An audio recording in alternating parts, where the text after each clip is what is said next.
Toda semana é uma novidade para o investidor. Meu nome é Ricardo, faço parte da Lariate e hoje a gente vai falar um pouco sobre as notícias do mercado. Entre as notícias de hoje, nós vamos falar sobre o resultado de algumas empresas que chamaram a nossa atenção. Além disso, vamos falar sobre instituições financeiras que acabaram quebrando simplesmente. O que acontece com você que tinha dinheiro lá. Além disso, vamos fazer um follow-up rápido sobre o que está acontecendo lá nas Americanas, porque a gente sabe que você está curioso sobre o assunto. Então vamos para o vídeo de hoje.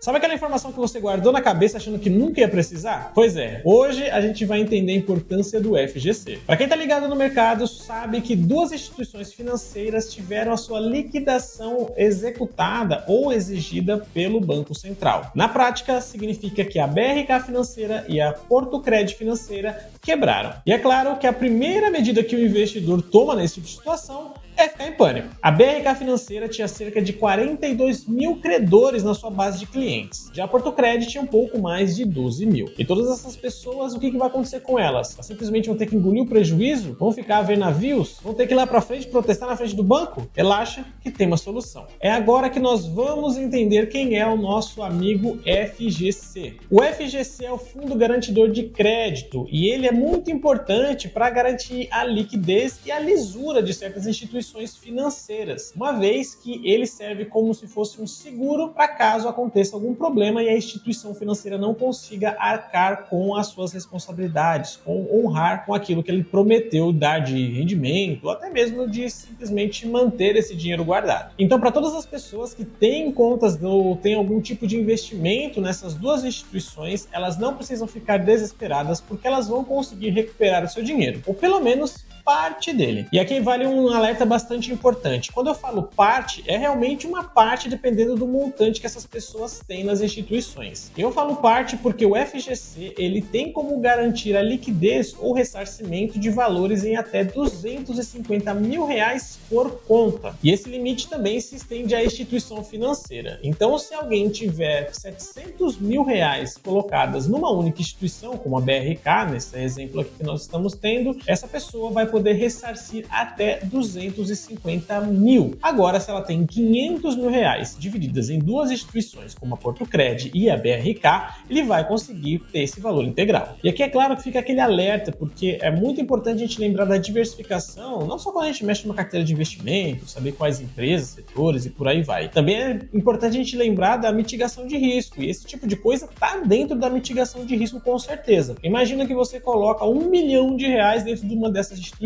Boa parte desse dinheiro iria embora. Tem outro detalhe muito importante sobre o Fundo Garantidor de Crédito, que é o limite ou o teto que ele tem de ressarcimento. Por mais que seus valores estejam espalhados em inúmeras instituições, o ressarcimento máximo que o FGC vai te garantir é de R$1 milhão.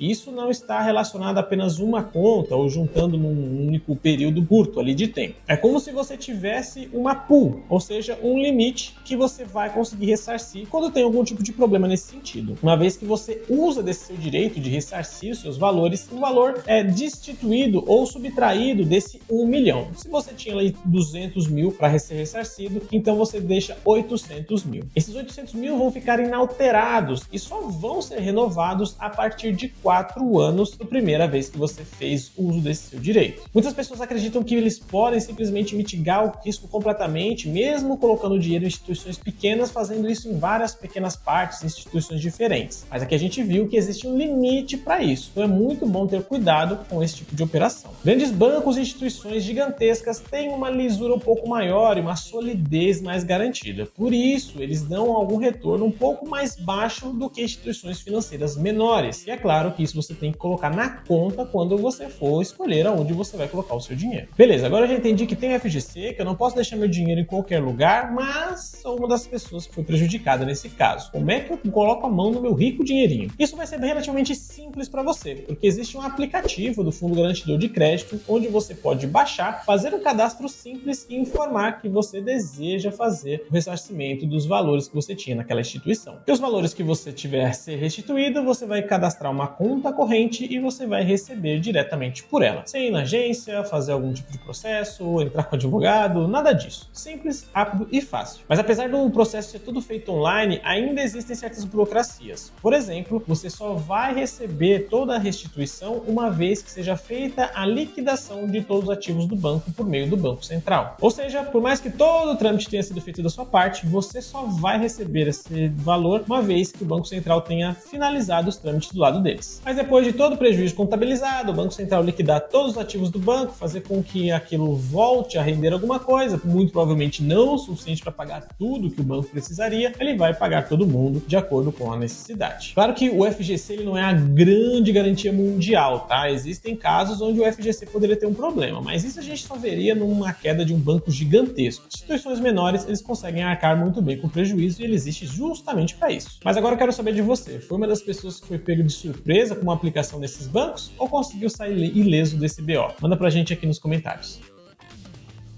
E é claro, se você gosta do conteúdo que a gente traz aqui para vocês, se considere inscrever nesse canal. Nós falamos toda semana sobre finanças, educação financeira e economia e investimentos, além de, claro, levar esses assuntos nas nossas outras redes sociais. Então, veja elas aqui embaixo, você pode nos seguir por lá. E é claro, deixe o gostei se você também acredita que esse conteúdo te agregou em alguma coisa.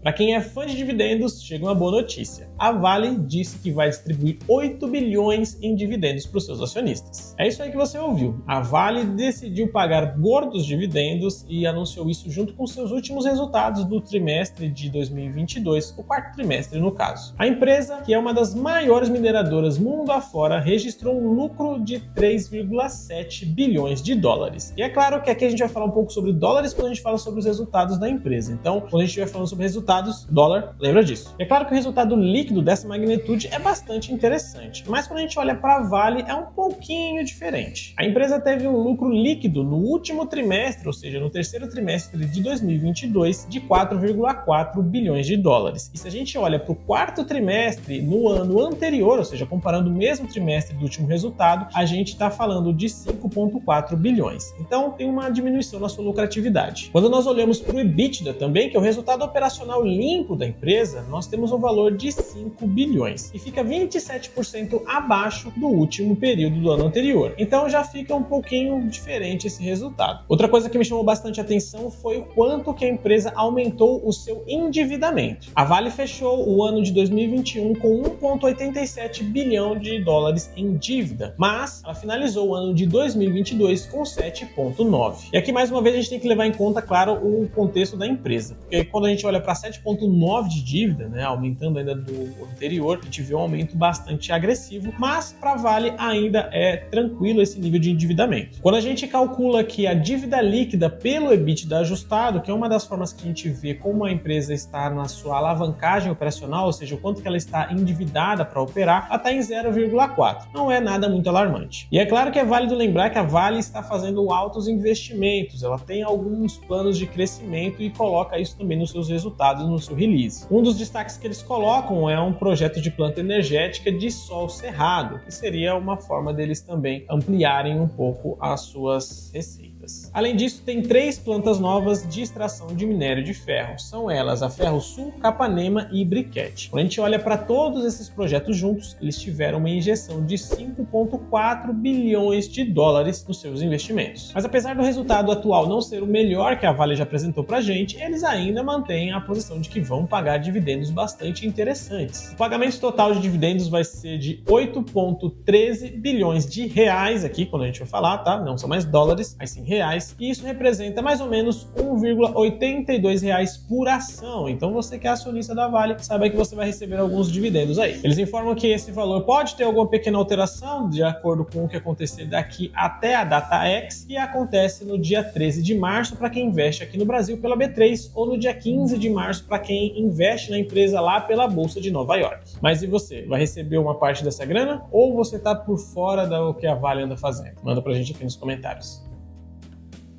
As lojas Renner surpreendem com o seu último trimestre de 2022 com resultados bastante interessantes. A empresa, que é uma grande varejista no ramo da moda, teve um lucro de 481,8 milhões de reais no último trimestre de 2022. Esse número fica abaixo das projeções, que era de 515 milhões, mas ainda assim, olhando para o espectro anual, eles tiveram um crescimento de 15,9% no seu lucro. A receita operacional líquida da empresa chegou a 4,04 bilhões de reais e com isso eles chegaram no resultado mencionado. Além disso, essa receita operacional é 3,7% maior do que foi no mesmo período do ano passado, mostrando que eles estão aumentando a sua receita e também a sua margem. Outro ponto bastante interessante é que a alavancagem operacional da empresa é negativa, o que significa que na prática eles não teriam dívidas, as dívidas ativas são facilmente pagas pelo seu operacional. A empresa sofreu bastante com a pandemia e parece que agora está conseguindo uma recuperação relativamente rápida e interessante para quem gosta de investir nesse setor. Mas eu pergunto aí para você é do tipo que gosta de investir no varejo? As Americanas tentaram um acordo com a cifra de 6 bilhões de reais para os seus credores, mas parece que ainda não chegaram num acordo. Na última semana, as lojas Americanas, que recentemente entraram no processo de recuperação judicial, teve uma reunião com os bancos credores. Mas comentando um pouco a respeito de como foi essa reunião, parece que eles não conseguiram chegar no meio termo para se acertar. A proposta inicial é que seja feita uma injeção de capital diretamente dos 3 maiores sócios, o pessoal que a gente já falou aqui um pouquinho, que é o Jorge Lehmann, Marcel Telles e o Carlos Sicupira. Esses são os sócios que estão à frente das Americanas, são os maiores acionistas da empresa hoje. A ideia é que o montante final aportado dentro das Americanas seja de 7 bilhões de reais. 6 bilhões viriam diretamente desses 3 sócios principais. Além disso, mais 1 bilhão seria adquirido através de debêntures. Os debêntures eles teriam que ser num formato muito específico, chamados PID. A gente falou um pouquinho sobre esse processo, como é que ele funciona no vídeo anterior, então se você quiser saber detalhes melhores sobre isso, dá uma olhada lá que vai estar bem interessante, vai estar bem mais completo do que a gente vai falar aqui. Tiveram mais 2 propostas que foram um pouco diferentes dessa injeção de dinheiro dentro da empresa. A primeira era uma recompra das dívidas no valor de 12 bilhões de reais e outra seria a conversão de cerca de 18 bilhões. E essa conversão seria em 2 pontos bastante interessantes. O primeiro deles seria em ações das próprias lojas Americanas e a segunda parte seriam em dívidas subordinadas. Quando a gente fala de dívidas subordinadas, nós estamos falando de dívidas onde você é o último da fila a receber caso tenha algum problema. Apenas para a gente não ficar muito nesse assunto, tem uma diferença entre as dívidas mezanino e subordinadas. Existem alguns outros tipos, mas essas são as mais topo e baixo. E quando você fala de uma mezanino, você está falando do primeiro pessoal que vai receber em caso de uma liquidação. Então digamos que você tenha dívidas do tipo mezanino e uma empresa quebre. Você é um dos primeiros credores a receber esse montante. Então, se o dinheiro acabar depois de pagar você e não pagar o restante, beleza, você recebeu primeiro, então você tem prioridade. Agora, quem tá lá na galera dos subordinados pode ter um problema, porque primeiro vai o pessoal do mezanino, várias outras contas e no final o pessoal da subordinada recebe o seu dinheiro. Normalmente, dívidas que estão nessa condição de dívidas subordinadas, elas têm uma taxa de juros maiores para compensar os riscos a quais elas estão expostas. Mas aí fica aquela dúvida, né? Uma empresa já está com várias dívidas, brigando não pagar, o pessoal tentando fazer acordo. Você vai realmente achar interessante esse tipo de proposta? Até o momento, parece que não houve acordo mesmo com todas essas propostas colocadas na mesa, mas eu gostaria de perguntar para você também, o que achou? Acha que os bancos perderam um negócio da China ou que realmente eles estão saindo de uma furada? Manda pra gente aqui nos comentários. E se você não quer fazer nenhuma furada com o seu dinheiro, quer aprender como você pode investir de maneira mais eficiente, você também pode entrar em contato aqui conosco. Nós fazemos um trabalho de consultoria com os nossos clientes, onde nós ajudamos eles a montarem estratégias relacionadas ao seu plano de investimentos. Esse plano é totalmente voltado para você, de acordo com as suas necessidades, o que você tem de planejamento, e é claro que a gente vai conversar um pouco para entender como você quer fazer isso. Então, se você quer estruturar uma carteira e começar a investir, essa é uma excelente oportunidade para você já começar a fazer isso com um plano em mente. E se você quer saber melhor como é que isso funciona, os nossos links estão aqui na descrição e você pode entrar em contato conosco, vai ser um prazer falar contigo. E é claro que para encerrar, eu faço a nossa pergunta de todas as semanas: qual foi a notícia que você viu e que não está listada aqui nos nossos comentários? Gostaria de bater esse papo com você. Vou ficando por aqui, uma boa semana e até a próxima!